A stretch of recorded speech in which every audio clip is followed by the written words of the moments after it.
me and network one break. All right, so I'm gonna do one now and one later, and the last raffle is gonna be the basket there in the back. All right, so get your ticket out. Shake it, shake it, shake it, shake it, shake it, shake it. Okay, we have 629-4951. 51. 629-4951. No? All right. One more. All right, so we have 629-4937. 37? No? 4937? Yes? You got that? Come on up. So would you like the polo or the jacket? Okay. If it's not the size, you can be afterwards, I can find your size. All right, so we got the polo next. One more raffle. All right. So we have 629-4935. Oh, friends.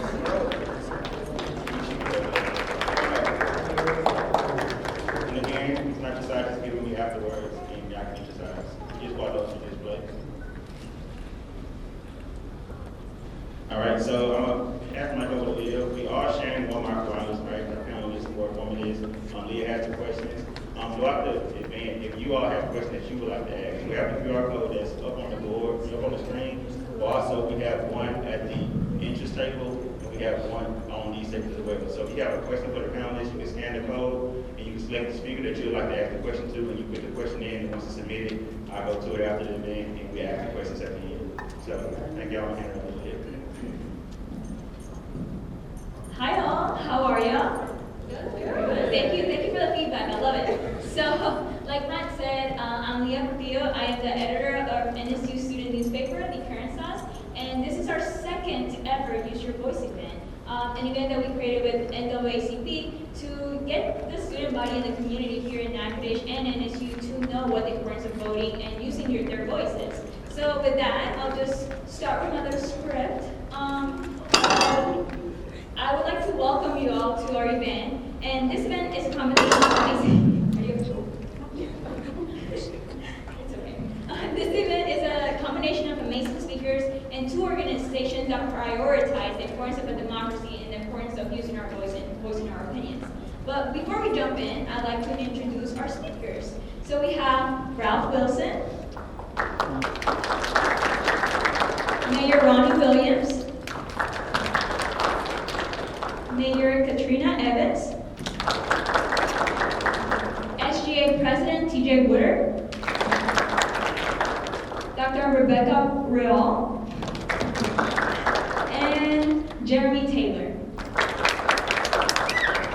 Again, thank you all for being here and taking part of this panel and this amazing discussion that will be starting soon. But like Matt said, we have QR codes where you can put the questions that you would like to ask at the end, and we're going to come back. And you can choose which panelists you'd like to address your question to. So if you have a question for Ralph Wilson, then you can address it whenever you ask your question. And feel free to send in your questions during the event. Whatever pops into your mind, just don't forget it. Just put it in the QR code and form. So I'd like to begin with clarifying what we're talking about today. Tonight is all about empowering you to use your voice for change. We're gathered here to discuss the importance of civic engagement, especially voting with everything going on right now, and how your voice can shape the future of our community. We're honored to have our panelists, thank you so much, with us to share your insights and how you can get involved locally. So let's dive in and explore how your voice truly matters. So we'll start with the panelists. This is a question for all of you. Can you tell us the first time you voted and how it made you feel? And what do you remember about that experience? Just paint a picture for me. Hi. I guess I'll be the first person.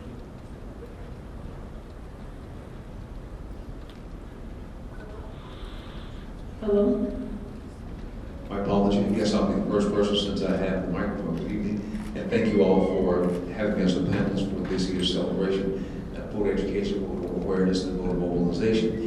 When, in that I was 1,000 years old, when I first voted at age 18, I was really excited. It's something I always wanted to do. Going to the voting site with my parents was a challenge because I could never go under the curtain, if you will. So I finally had a chance, once I got registered to vote, to go not under, but just through the curtain and really pull the levers myself. So at age 18, 1,000 years ago, I might add, it was really a great experience to and for me. I didn't really understand at that time a lot about the voting concept, other than it was an opportune time for me to vote. It's something that my grandparents and great-grandparents and others wanted to do, and in some instances fought to do and have a right to be able to do for me and for generations that were beyond me.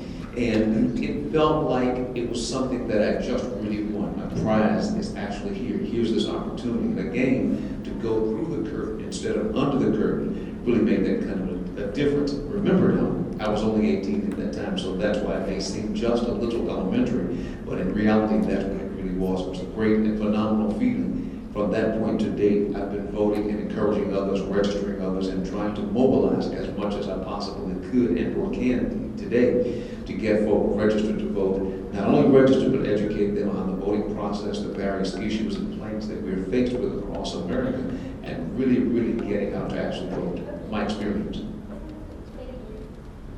Thank you all for being here tonight. I think I have a similar experience of excitement. It felt like being an adult. I remember when I was a kid, my parents would always make a point of taking me with them to vote. And I think that they wanted us to understand it was really important for us to do, and that we have ability through that vote. If we didn't have that ability to change things through our vote, people wouldn't have fought to keep us from voting at various points in history. So I remember being 18, I had worked on voter registration drives sometimes in my high school as a volunteer. So I felt like I was a grown-up when I could finally go through that curtain and vote.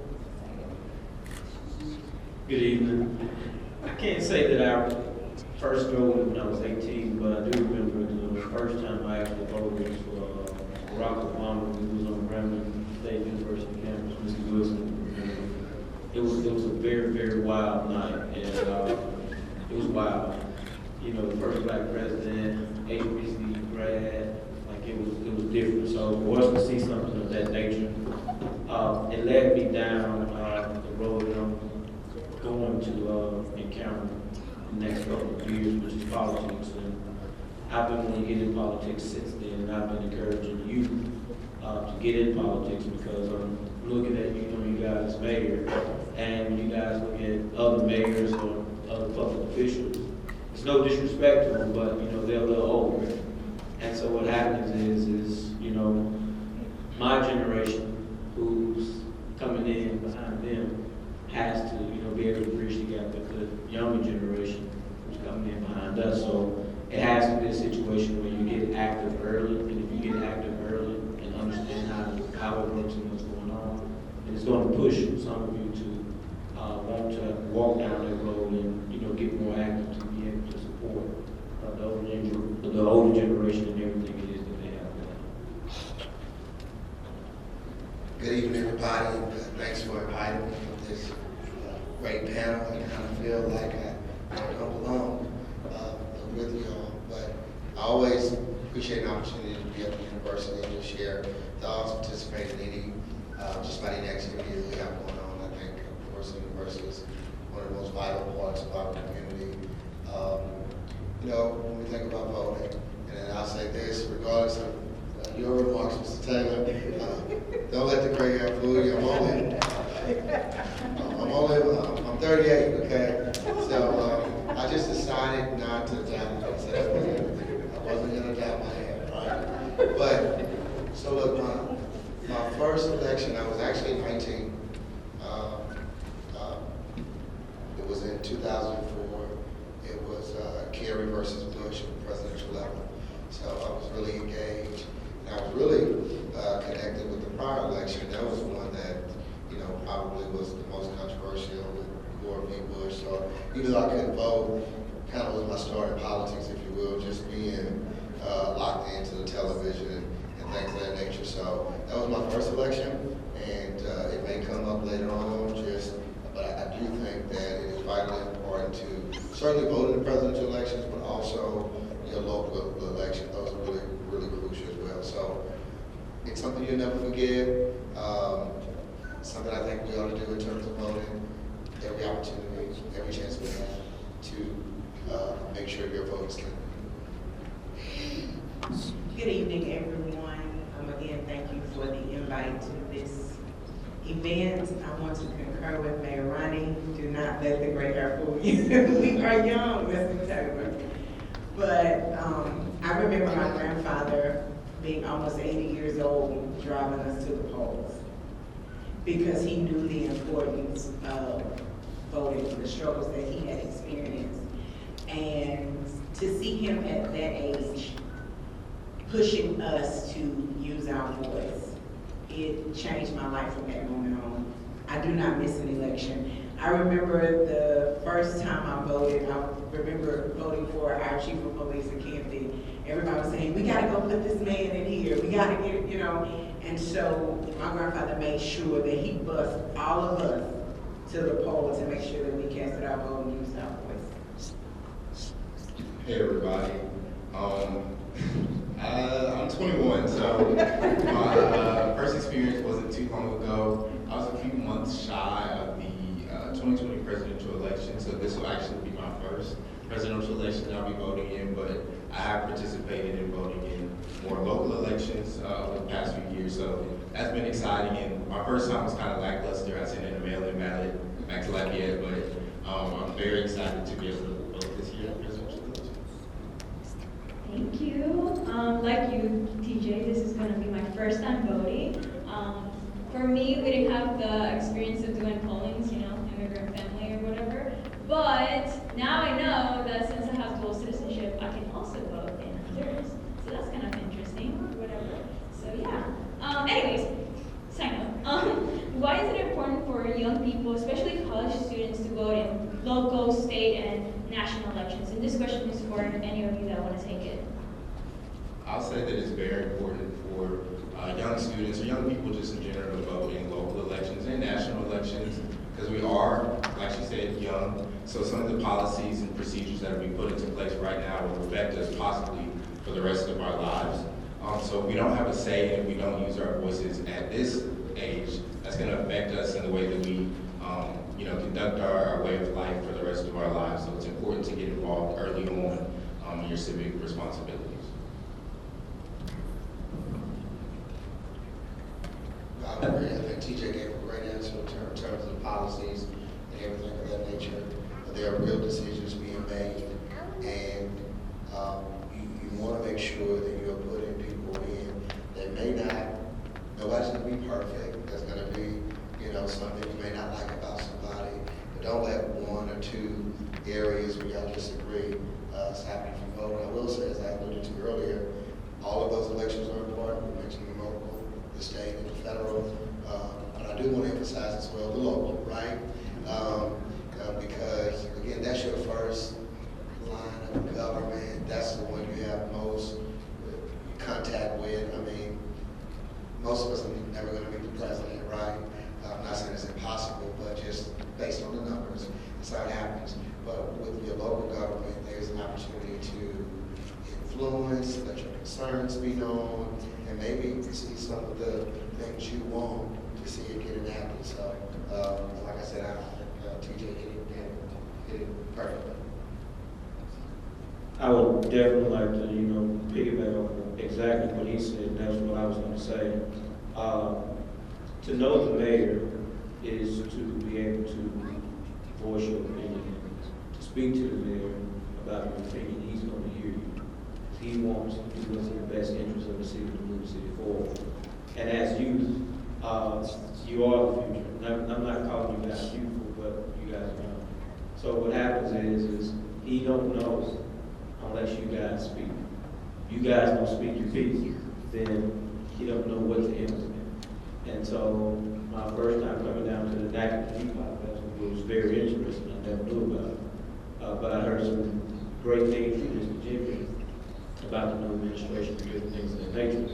And so when I speak to you guys, I apologize. I was not calling you guys over. But when I speak to that, I mean exactly what the first guy said about it affecting everything it is that you do later on. I'm a real estate investor per se.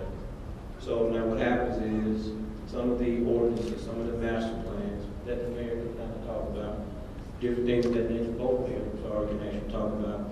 Some of those things that are put in place dictate how you guys do business. And I'm sure we're gonna have some young entrepreneurs that's gonna come to Mackinac by way of Lafayette or any other place around the world. So what happens is, if you guys become active and you guys understand how local policy works and how it affects the business it is that you're going to get into, you guys can go to those meetings, voice your opinions, and you can kind of help dictate how things are done. And those are some of the things that we're going to do right now. So I always try to tell the youth, if you can get active, start early, make sure you meet your local cannabis series. Trying to think what I can say that's not repetitive of what they've said, but I think sometimes people don't realize how important what goes on at your state house and at your local town council, your local parish, really makes a difference in your life and the lives of everyone around you.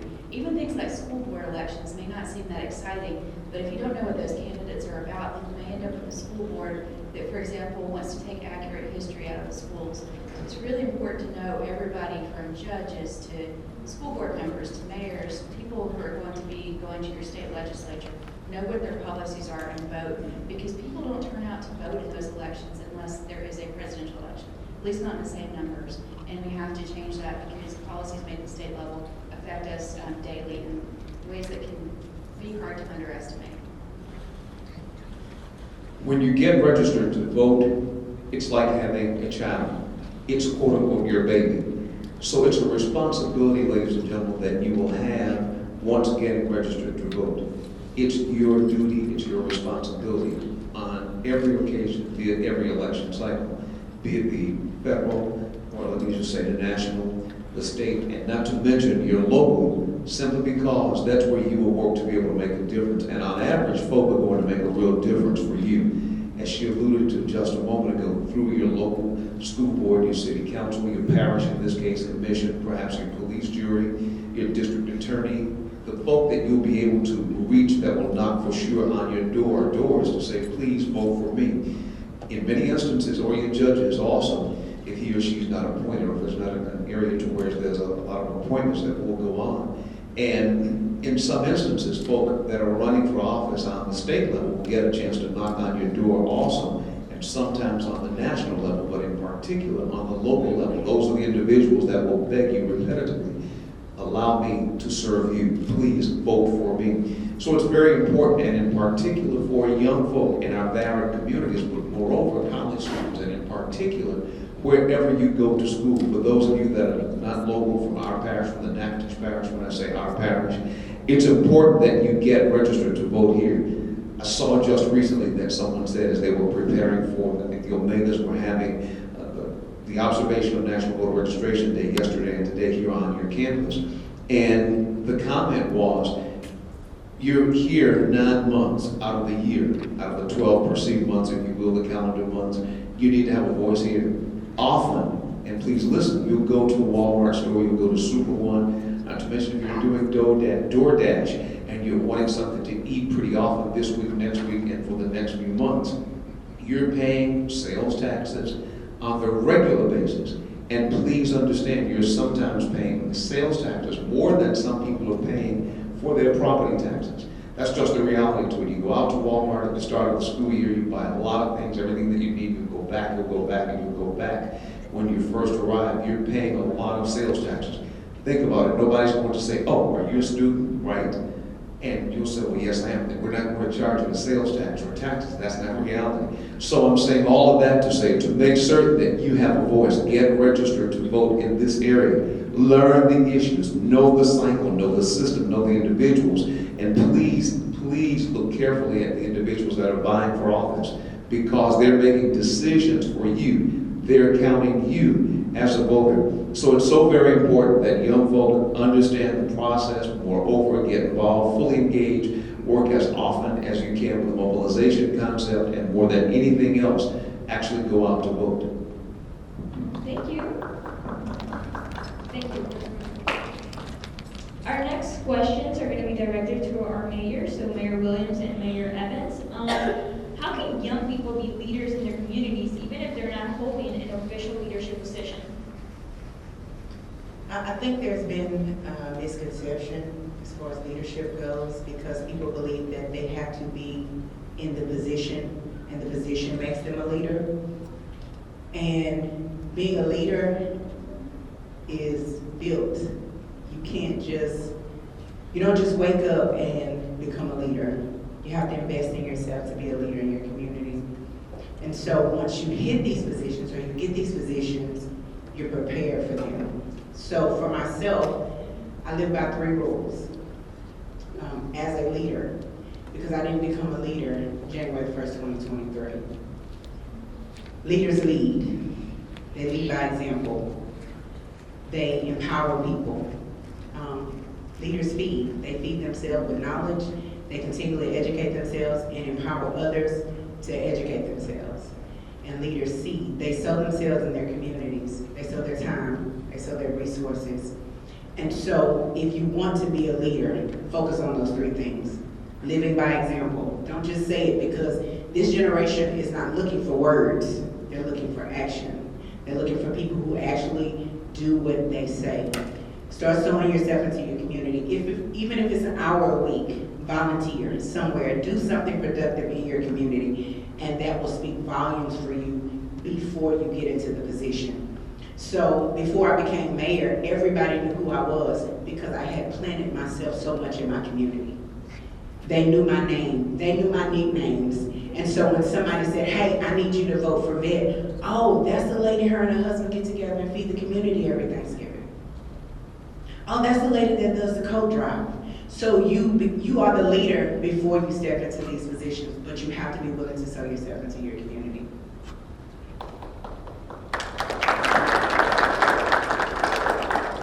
And really, my answer is along the lines that Mayor Evans had as well.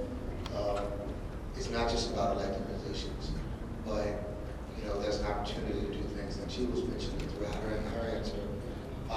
Volunteering for different causes that really help to meet certain outcomes that you're interested in. I think we've got some really good organizations here. We mentioned the Whitney Johnson, we mentioned the Boys and Girls Club, and there's so many others that serve as an opportunity for you, or an opportunity for you to serve this community where you are. Thinking of what Mr.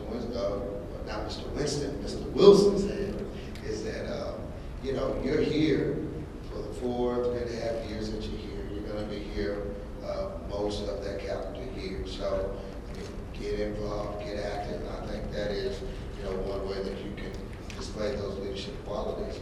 But also say, what I like about many young individuals, and I love the fact that we are in college town, got a great university here, but there's the spirit of young folks to meet a challenge and to try to, satisfy that challenge. Even though the resources may not necessarily be there, you've got ideas and things of that nature. Now, this is one example. I know it doesn't come along much, but Facebook, which we know is for old people now, right? We know it's for old people, so I'm on Facebook. I know y'all might be on Instagram and Snap. But it was developed at a university, by some young folks. So, I guess what I'm trying to say is, wherever there's a challenge, there's a need in your community where you live now, in NAACP on campus, I think leading is, how do we mitigate that challenge? How do we solve it? How do we meet it? Even though we may not have all the resources and things like that, how do we use our thought to do it? Because again, I think some great things happen in universities, including this one. So many ways that you can lead without being in an official position. So I think just kind of got to get involved and get active and be a part of this. Awesome, thank you. This one's for all. This is for all. So what are some common barriers that prevent young people from voting, and how can they overcome these challenges? Anyone want to answer? I think sometimes young people don't know what they need to do, especially in a college setting, to make sure that they have to do absentee or early voting in their community back home. They're going to vote here, what they need to do to re-register. So I think just taking the time to go to the state Secretary of State's website, and you can find out information about what you need to do, get that information. I think another barrier I've heard from my students is that especially with kind of smaller elections, they don't know what makes the candidates different. So they might go in, and especially with the way Louisiana primaries work, they may see, a dozen different candidates for one office. So you have to know what those candidates are about and kind of have yourself an idea of how to vote when you get to that voting booth before you get in there. And there's a few things that you can do to find more information out about candidates. One is, especially if they have already been in the state legislature, you can go to the state legislature's website. You can look up your legislators and see what bills they've introduced, what they have tried to do, whether you like it or not. You can also go to the state ethics website and see who donates to candidates and find out more about who is behind them and who they are likely to support if they get in office. So that's some things I would recommend. The variables often come, ladies and gentlemen, as a result of just not knowing. But it's important, once again, that you make certain that you find out. Simply because it's your duty, it's your responsibility, it's your civic duty and civic responsibility. Now that you've become vested, if you will, as a registered voter in what's going on in your community. Just as she alluded to, there are many ways to find out the different issues, the planks, if you will, the problems for sure, and I guess that would cover saying issues. But it's important that you see. It's very important because it's about you. It's an investment that you have made. It's like when you go out and buy a car, or you buy a motorcycle, a bicycle, an ATV, a skateboard, or a scooter or so. It's your investment. Or a new cellular phone, a new iPhone. It's a true investment. So this is your investment. Work your investment and make your investment work for you. Just become knowledgeable, become very aware. And especially if it's novel to you. If you do not know, you've not had the opportunity to have the experience before. And on average, sometimes you have not once you first get registered to vote. But just become familiar. Do not sit idly so and say, well, I don't know, they say, he say, she say. Don't conclude just because I say, oh, consider this bill, consider this notion, this item, or so for voting. Find out yourself, because folk will tell you for various reasons. In my opinion, he or she is the very best as a result of an experience or experiences. Moreover, find out for yourself. Do not allow not knowing be a variable that will ultimately hinder you from participating in the process that you've invested in. This is a question about, what is this question? What are some common barriers that prevent young people from voting, and how they can overcome these challenges? I would say the old school. Lack of knowledge, like Mr. Wilson said. I'm not going to go too deep into it, but I'll just, use the affirmative action situation. A lot of youngsters, as it gets older, less and less people actually kind of pay attention to it. But affirmative action is reversed, and with that being taken away, that's a big deal. And if the younger generation is not hip to it, they talk about it on Facebook, TikTok, and X. It's no longer it's X. But so when you talk about situations of that nature, youth will not understanding the younger generation, not really understanding what some of these things mean. I think the transparency from our generation, our generation comes into play, and I think the more transparent, we become like the mayor. He's a very well-spoken guy, and as he continues to explain why, the more you listen to him, the more you understand. The more involved you get in, the more you understand, and the more transparency you have, the better chance that people coming in, you guys are going to be active and cash your vote.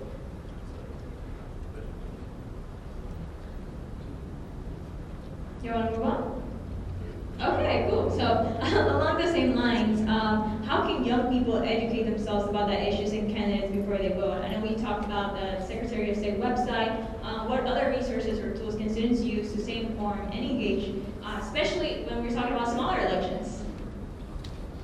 I know this is gonna sound crazy, but there's a lot of credible sources on TikTok. Although there are some sources that aren't credible, and it's like big pieces and people will spread their own personal opinions. There are government officials and different from different offices, trying to get the information out to a different group of people. So especially in this election cycle, they've used the tools of like TikTok and social media to try and engage with this younger group of voters. So just take heed to some of the information that's being shared to you, and really do the research yourself to try and see if that's something that aligns with your morals and your values. But at the end of the day, that is a resource that's out there for you. And then there's people that take the time to really dissect different laws and things that might be getting passed. So if you don't understand it, you can listen to someone else, rephrase it in a way that you might understand, and that helps you digest it a little bit better. So, social media.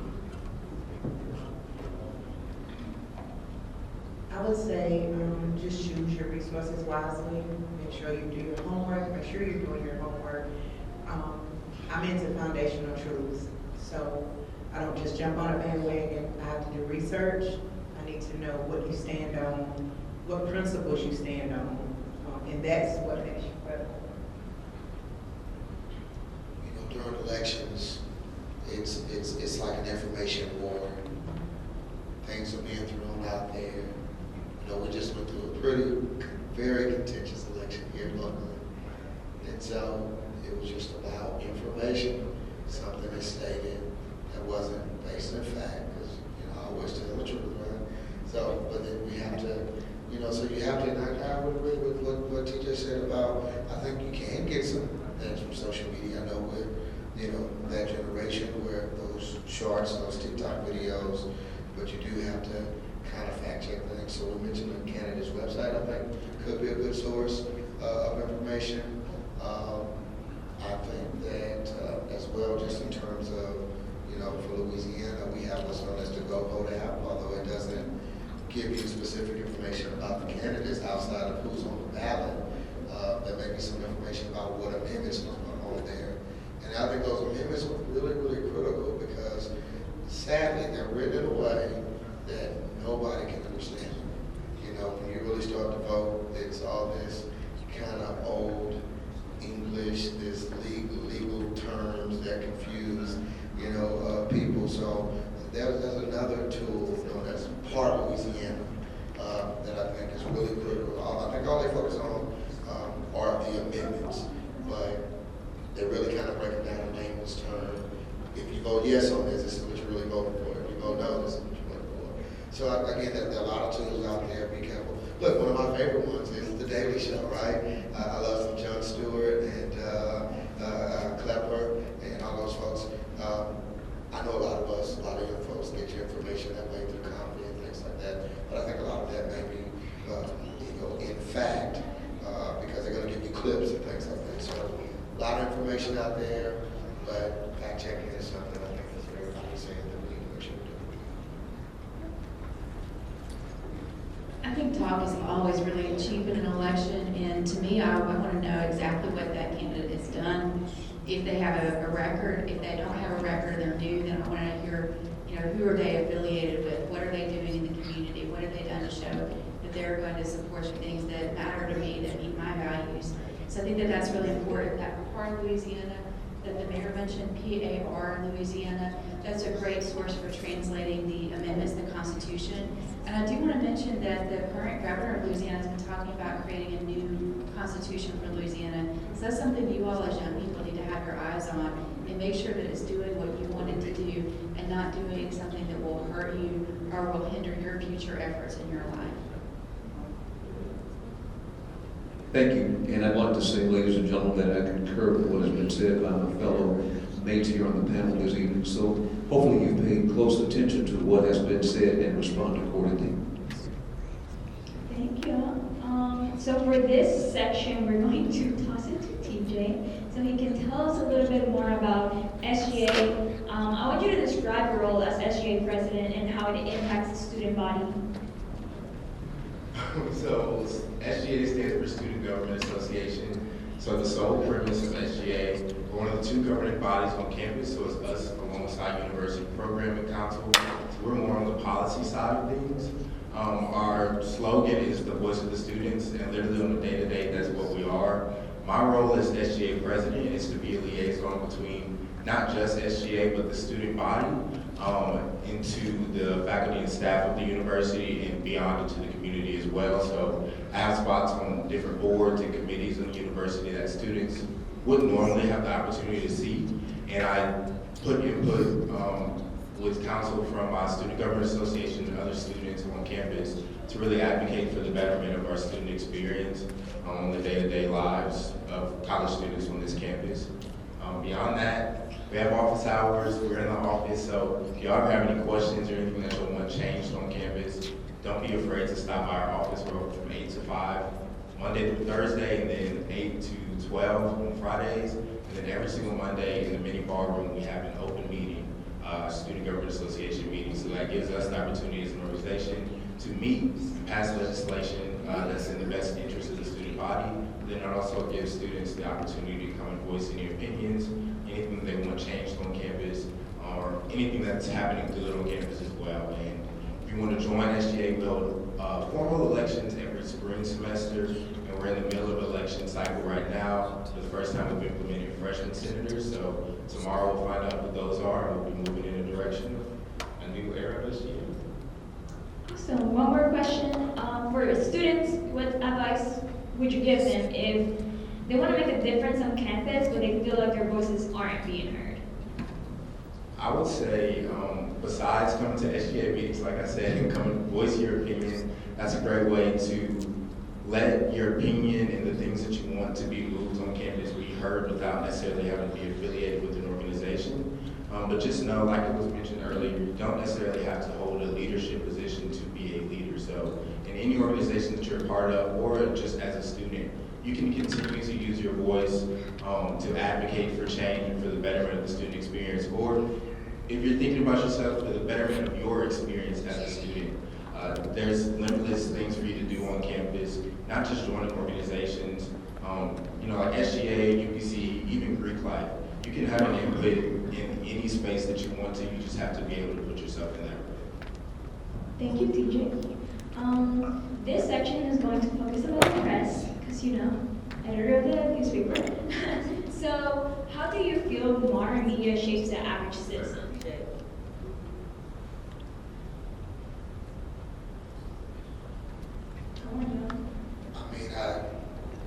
I think media has a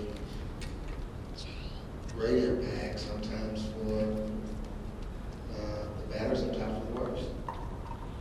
It just kind of depends on, people tend to watch the news source that caters to their belief already. And I think most news agencies do a good job. There's one that I don't really think do a great job at communicating the facts. But yeah, certainly the media can have an important part in it. I was watching the debate, as I think 67 million people were watching at that time. And, I think the media, David Muir, and I forget the other lady's name who was with him, but I think they did a good job in terms of moderating the first presidential debate, and maybe the only presidential debate that we have, because I think it's important to have folks who are going to be very, very serious about what the truth is. Just because people say it on TV, the dogs and cats are being eaten, doesn't make it actual. All right, so I think the media can play an important part, especially if it's about what are the facts about whatever candidate it is. Because again, like we said, no candidate is perfect. There can be some good things, bad things about the person you may like, but it has to do with the truth. So the media is doing a great job when it's about what the truth is and that they don't get partial. So yeah, media is a great job. Thank you. I think the media can mean so many different things today. It can mean social media, it can mean official journalistic resources like the current sauce.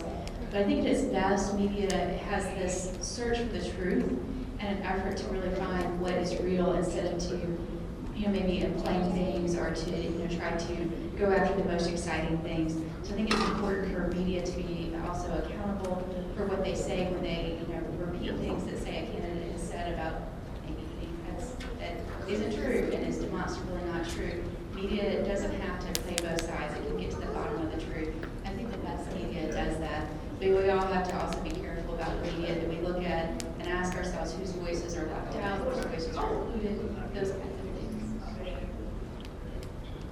Statistically speaking, modern media has been the key, if you will, to help build a thought bank, a thought process for many voters. And now it is unfortunate that sometimes the movement of modern media, if you will, just isn't where it should be when it comes to the facts and actual truth. And it really depends on their game, what's within the individual, what's within the voter or the citizen, if you will, or resident. Modern media does what it's supposed to do. It's informing one way or the other. We just have to work, listeners just have to work to fully discern and really decipher as to what is and what's not. And again, statistically speaking, far over 75% of the build, if you will, of one's thought on a process for voting or issue or issues really comes from modern media, the movement, I should say, of modern media. And moreover, what's happening with social media. We realize also that the mediums of social media are very, very relevant. And of course, Mr. Taylor knows that he's probably saying I'm the oldest on the panel at age 63. I knew him as a bright student back some time ago in college, but even I go to the community, if you will, of X, formerly Twitter, to get information and to certainly share information, my personal views and other views also, like thousands or millions tend to do. And it's an opportune time for everyone to see where we're going and how things are being shaped in our country and world over. So modern media has its place, and certainly we have to understand that it helps to influence one way or the other the way in which folk are thinking, and unfortunately sometimes the way in which they respond in our country and again around the world. Thank you. This question you guys already jumped into, but if you guys want to add on or answer into it's, sorry. What role does social media play in civic engagement, and how can students use it effectively without it becoming a distraction? Since I have a microphone, in my opinion, it's easy to work with the mediums their game of social media, in that it's at our fingertips, so to speak, and we just once again have to learn to use it to our advantage for what's going to be positive, what's going to really be effective. Now, we all know that sometimes, as we've talked about, the TikTok, if you will, movement, that opportunity, it's sometimes just full of fraud. But there's so many good things that tend to come from TikTok also. So we just have to use our better judgment as to what's the very best, how we can use, how we can understand, and fully decipher as to what's going to be good via that we're seeing and or that we're hearing. So many possibilities, and literally the possibilities are limited. The sky, if you will, is limited. Possibilities with the mediums of social media we find to be very, very limited these days. I think social media can also be used after the election to hold people accountable in some ways, but it's also important to balance out social media with other kinds of activities. So sometimes getting on social media isn't enough. Sometimes you need to call your legislator, you need to call your local parish council member, you need to call your local judge's office and let them know what you think about things. Sometimes you need to show up at somebody's office or their doorstep. Sometimes you need to go talk to your neighbors in person. So I think social media is important, but it's also not the only tool.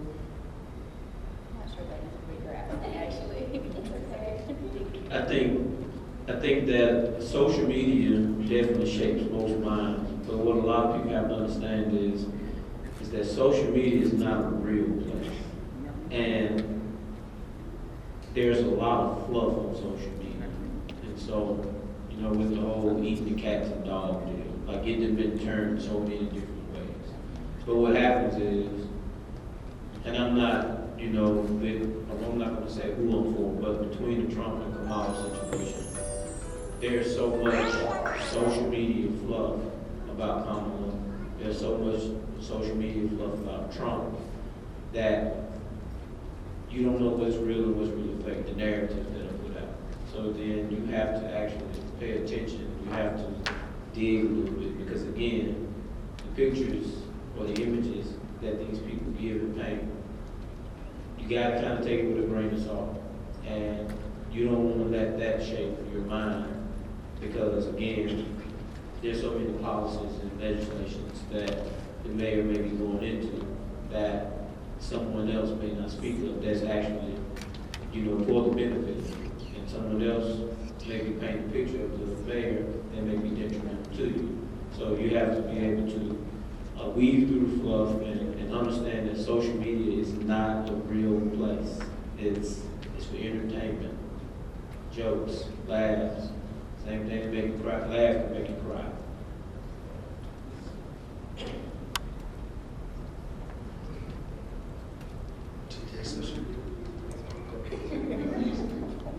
Yeah, good?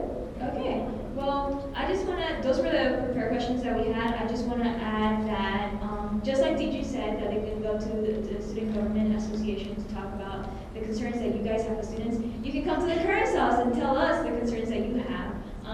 The Current Sauce is part, and what journalism should do and any newspaper should do is inform the community that it serves. And so we're here if you have a story that you want us to pursue, if you have any complaints, if you have any concerns, we're here to make sure that your voice is also heard. Journalism is part of the First Amendment, and so it's really important to not only use the press in your speech and voting and all that stuff, but it's also to make sure that we're working as a community and that you know that there's other resources and there's not just one thing that can help you use your voice.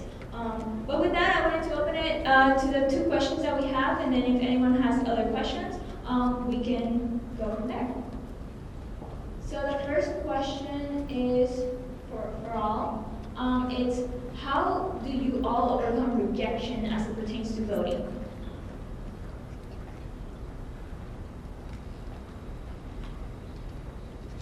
Rejection as it pertains to voting. Somebody sent that question in? Yeah. I don't know. I just want a little clarity on Anyone wanna? anybody who's here who? Yes.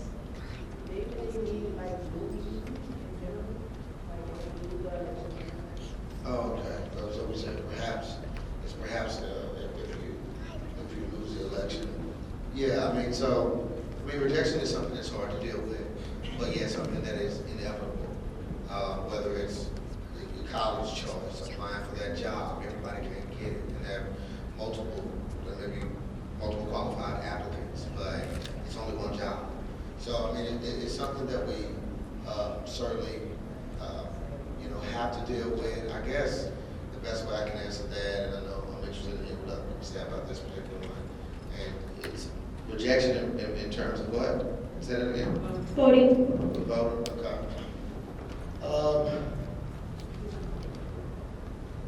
Well, I guess in terms of, I've been rejected by people, right? We got to deal with that head on. I don't know. I guess I would add, you're doing your election, right? And then you're voting for a specific candidate, and the candidate doesn't get into the election. So how do you, I don't know, I'm trying to figure something out. So how do you cope with, okay, well, the elected official that I wanted is no longer there, or something like that? Okay. Or does that mean that our voice wasn't heard?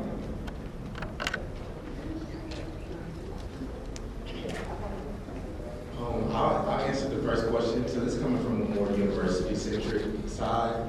I know a lot of times there's student body elections, whether it be for SGA or it might be buying me on homecoming court to be Mr. and Miss NSU, and unfortunately, there's not room for everyone. But like we said earlier, the title doesn't define a leader. You not getting that position doesn't mean that you can't still contribute to the community, the student body. So regardless if you don't get on SGA, regardless if you don't get on homecoming court, regardless if you don't win Mr. or Miss NSU, don't allow those titles to be the end-all be-all of your contribution. If that's the only reason why you're going to contribute in the first place, then maybe you shouldn't have been right. And I'll just add to that, as far as being rejected and voting as it pertains to voting, everybody didn't vote for me. Everybody didn't vote for Mayor Williams, but we have a responsibility to represent the 100. So I had to make a decision, even these people that slandered us or said bad things about us, we still have a responsibility as a leader to represent them.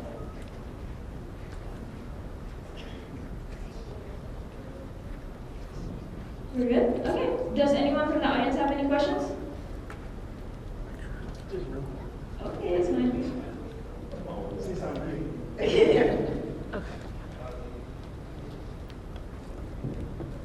All right, just fairly quickly, can we get the members a hand really quickly? I am a fan of events like this, simply because we get to see an inside view of your minds, and it encourages us as young voters and leaders in our communities. But I also celebrate everybody in the room, because you're here because you actually care. I mean, I believe you have some expressions towards voting, things of that nature, but my concern is for the people who are not here. Not for the simple fact that they may have had to study or anything like that, but the people who are not here because they simply believe voting is a waste of time. So my question is, what is your message for people who believe that voting won't change anything?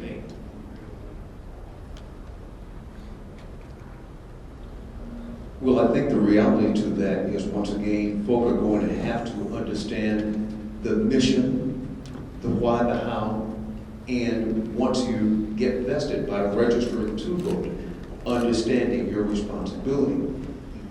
Statistically, there again speaking, we've had situations to occur to whereas an individual has won by one vote, an individual has lost a race, if you will, by one vote. So every vote does matter. Every vote does count. Now, often we hear, oh, it's not going to matter. And especially like now, we're hearing a lot in the presidential election because of the electoral college concept. But that is not the truth. Every vote does matter. Every vote does count. And we have to continue to hold folk accountable. Moreover, we're invested. We're vested. In other words, once we become, as I alluded to earlier, registered voters. And that's so very important. So it's important that you understand, and in as much as each of us that are here can encourage folk to register to vote, understand the voting process as we educate them on an issue or issues, the better it becomes for all of us to get folk to participate. Because I think all of us have really felt like, wow, I'm not going to vote. For example, during this campaigning cycle, a lot of people said, you know, I've heard enough about both candidates that are running, for example, for president. And every day it's something different and new. And in my opinion, every day it's something ultra foolish, if you will, on one side opposed to the other. But at the end of the day, we're all looking forward to next month for the early voting concept. And of course, I'm asking those of you that are here and within the sound of our voices to strongly consider voting early, one way or the other. In Louisiana, in Natchitoches Parish, or wherever you vote, hopefully you're registered.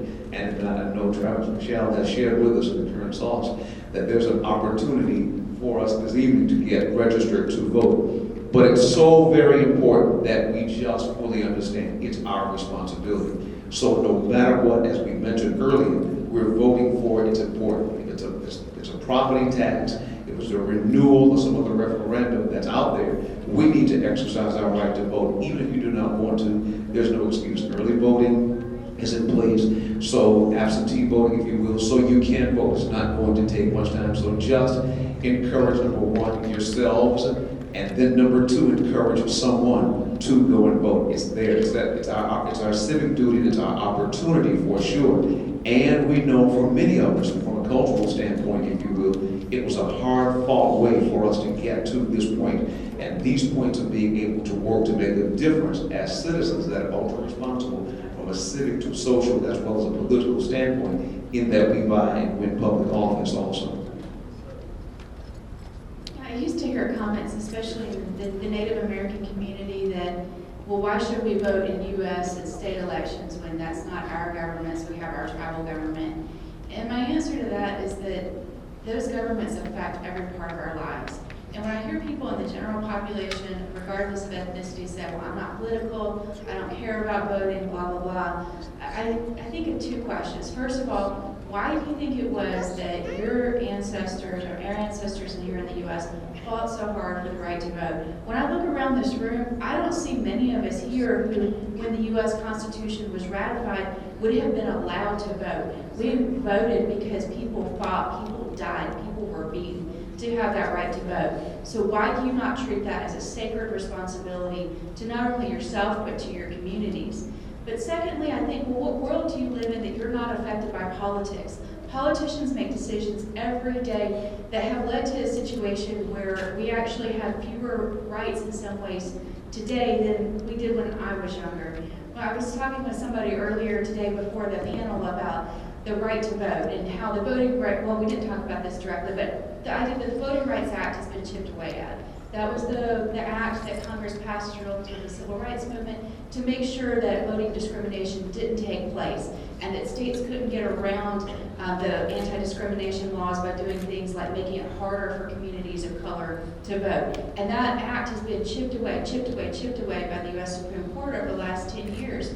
People aren't aware of that, but that affects us every day. There's a reason that people want to take away your right to vote or make it harder for you to vote or dilute the power of your vote to where when you go vote, you're less likely to have an impact on someone in another district. So you need to be aware of those things, and I don't know really where people are coming from when they say they don't care about voting.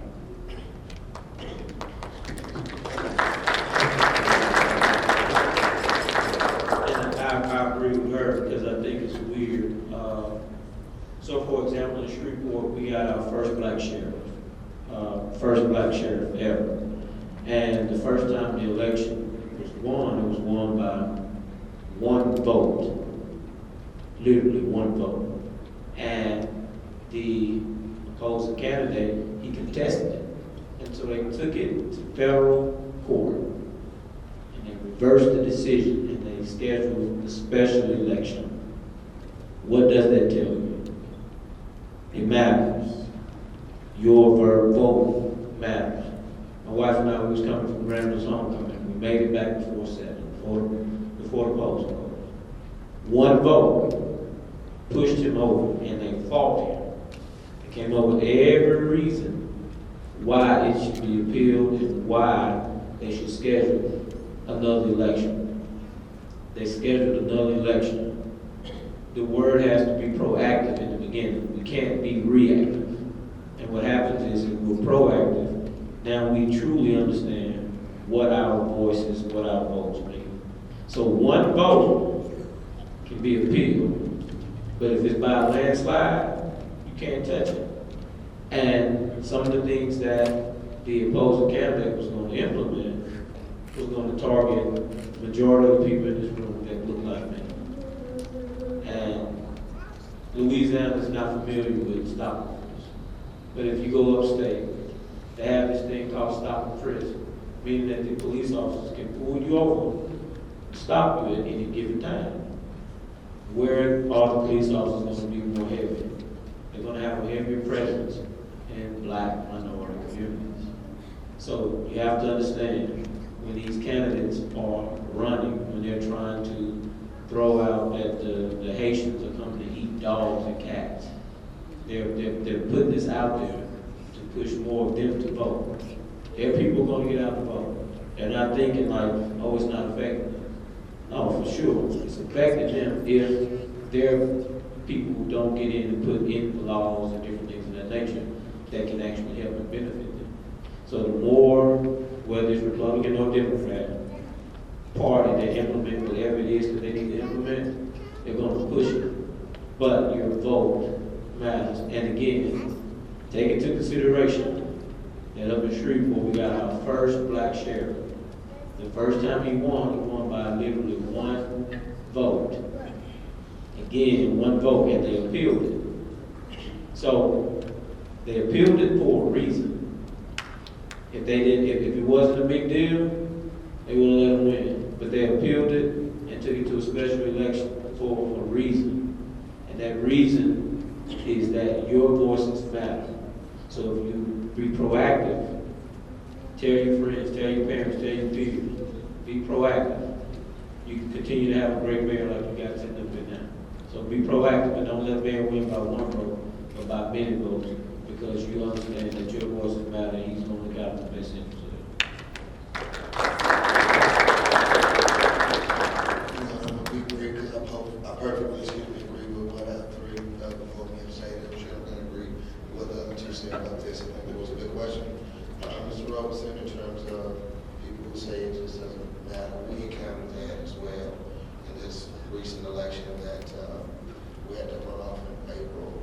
And just some individuals think that no matter who's in there, my life is gonna go on, I'm gonna struggle, I'm gonna make it. But like TJ was saying earlier, it is about policy. Do you have the ability to decide your own health care? You know, these people we put in office, they're making these decisions that are monumental to your life. It's not just about policy, it's about the dollar as well. Do you know how much revenue the United States government brings in every year? I had to Google it as well. $4.5 trillion. Trillion with the T. That's a lot of money. And somebody's going to control how that money, now we have our mandated areas, Social Security, Medicare, things like that. But somebody's going to control how that money is spent. And so we've got to make sure, what I want to make sure is that the money is spent equitably. In my city, well, we have a $90 million budget. Make sure that it's spent fairly, that all communities get to feel their their local government. So that's what we do. And I agree with Doc. Doc said it perfectly. You know, if it wasn't important, if it didn't matter, not only why did people before us work so hard to get the right to vote? Why people working so hard now? You realize there were some laws that were passed in this session, especially as it pertains to absentee voting, which some of you have the opportunity to do. Things like, you know, coming later, you have to be 18 years old to be a witness on it. You know, they're going to put that. Effective now is you can only drop one off per person, only one.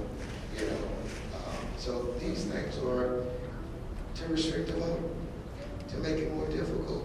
Why would people be making it more difficult for you to vote if your vote wasn't important, if it wasn't important to you? So, I mean, I don't know, I argue with people like that. And if I see him, I know I'm continue to try to, you know, be the apologies, if you will, for voting. So, again, I appreciate what everybody says. I totally agree with all the panelists. I presented this example to someone before concerning voting. What do you prefer, Coke or Sprite?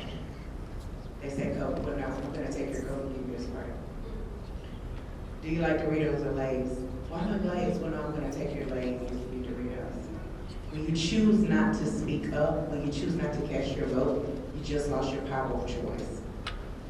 And don't let anybody rob you of your power. And your voice is your power. Regardless of whether you think it's going to make a difference or not, you won't know if you don't use it. I'd just like to piggyback off of that. I feel like our community specifically is fine with being complacent. We're fine with being in the same spot a lot of the times. But in these days and age, it's really important to know and be informed on the policies and procedures that are being passed. And we have genuinely no excuse to not be informed. Maybe back in the day, and I wasn't alive back then, but you may not have had access to newspapers, you may not have had the TV to watch the news, but now almost everyone has a cell phone, almost everyone has some sort of device that they can receive news information on. So you have genuinely no excuse to not be informed on the policies, procedures, the laws, the different people that are running for office, just everything that's happening around you at both the local and national level. You have no excuse to not be informed. So that you can't continue to say on Facebook that you want change and you want this, or tell your friends that you want this, but you want to go to city hall, you want to go to town hall, you want to sit in the meetings that are actually important for creating change and, you know, starting that dynamic. Thank you. Give it up for our panelists.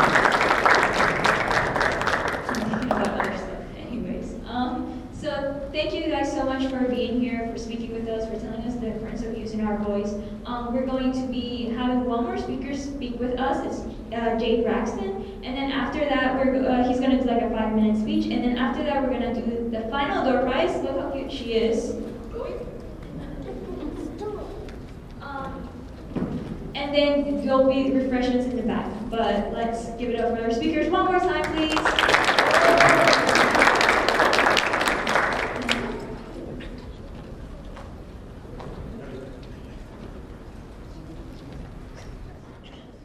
All right, how are we doing today, y'all? We're doing good, y'all? Yeah. All right, let's give it up for our panel right here, amazing panel. I always say I was not expecting to close after such an amazing panel, so here we go, y'all. I am Jay Braxton. I'm the Director of Communications for the Young Democrats of Louisiana. We're a new organization that's relaunching. We're pushing for engagement with youth across our state. So if you're looking to get involved, you can talk to me after, but I really want to focus on the importance of voting. This is fundamental and essential for the future of our communities, our states, and our nation. And of course, like Dave mentioned before, we all have heard the rhetoric of, does my vote matter? Does it actually count? Does it make a difference? And the answer to every single one of those questions is yes. Your vote is your voice. And one thing about your voice, this is something that people who have came before us have fought and marched for, like they said earlier. They have fought and marched for that voice because it is important and it matters. Every vote is a statement about the kind of future that we want to see, right? So come November 5th, we face a crucial moment in deciding that future. And this is something that's going to determine our communities, our schools, our jobs, our future, the future of our rights. And we can't sit on the sideline while somebody else decides that future. And, you know, a lot of people don't understand the everyday functions that come from politics for our own lives. You know? So we say, well, it doesn't matter to me, or it doesn't really pertain to me. I want to do something here. Everybody, raise your hand if you've ever complained about the potholes or the roads, you know, in the community. Raise your hands. I want to see hands like, yeah, there we go. So that's a part of politics. That's infrastructure. There's infrastructure funding. This thing comes from every level, from federal to state to your local community councils. We have to vote in officials who support the change that we want to see.